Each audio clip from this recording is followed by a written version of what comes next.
Vietnamese economy shows positive signs of growth. And in our crosstalk, Vietnam urged to increase productivity for sustainable growth.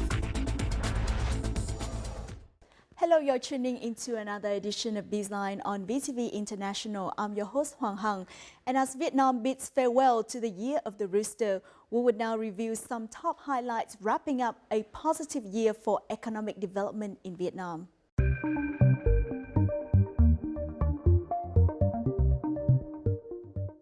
The Vietnamese economy showed positive signals in January with heights in export-import as well as domestic and foreign investment. According to the General Statistics Office, there were nearly 11,000 newly established firms nationwide with a total registered capital of $4.36 billion. Notably, the Industrial Production Index surged by 20.9% year-on-year as firms focus on manufacturing to meet demand during the upcoming traditional Lunar New Year. Among industries, the manufacturing and processing sector expanded by 23.8%, while other sectors posted year-on-year growth such as mining, electronics, computers and optical products and apparel. The government has issued a resolution to form a super committee for managing state capital at enterprises. The committee has a legal status, sealed with the national emblem and an account open at the State Treasury. The working group to boost the formation of the committee was established in mid-January with 11 members, headed by Deputy Prime Minister Vương Đình Huệ. The committee is expected to separate ownership from management functions to boost efficiency of state capital.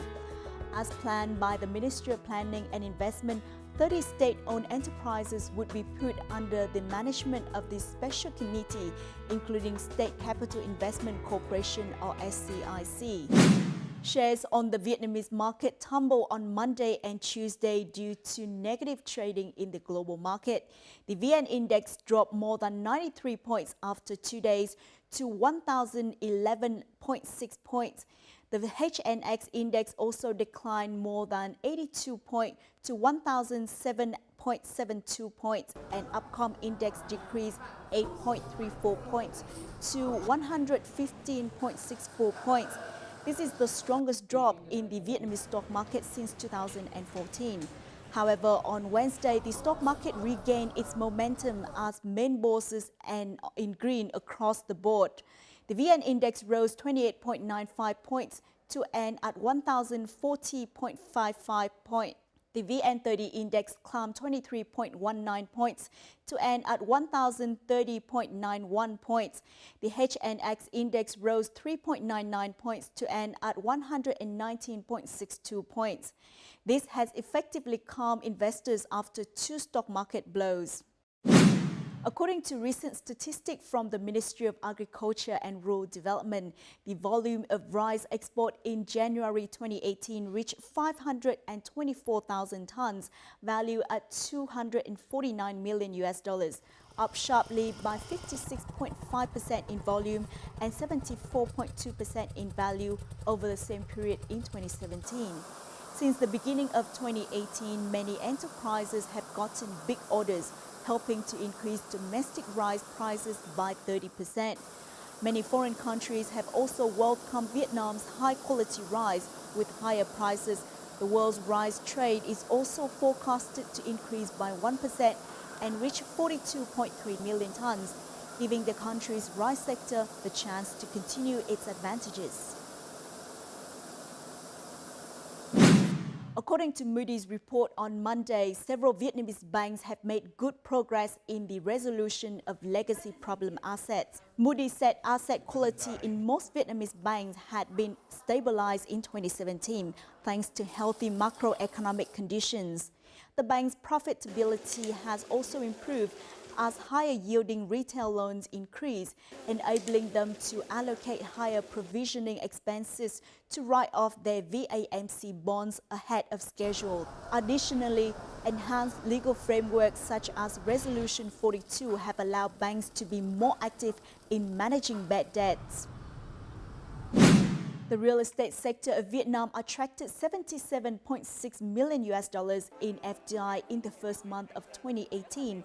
This is according to the Foreign Investment Agency. 2017 also saw a record high of FDI achieved by Vietnam's real estate market in the last 10 years, reaching more than $3 billion. According to research by JLL Vietnam, there are hundreds of millions of dollars waiting to be poured into a number of real estate segments, of which the hotel segment is one of the most prominent. Experts say the sector has remained attractive for foreign investors in recent years thanks to the real estate law which took effect in 2015, and that this trend will continue in 2018 thanks to positive GDP growth and benefits from trade agreements. Vingroup and TNT Group have registered to take part in 3 urban railway projects in Hanoi. Both of them have proposed implementing projects in the build and transfer or BT mode. Vingroup registered to build Metro Line number 5 and number 2, while the TNT Group will be involved in Metro Line number 4. The 2 investors said that they would finance their own feasibility studies for the projects. In case they do not become official investors of the projects, they would hand over their pre-feasibility and feasibility studies to the city government without any demand for payment. Those are some economic highlights over the past week. Up next in our crosstalk, we will discuss how labor productivity remains a challenge for Vietnam and measures to help the nation catch up with countries in the region.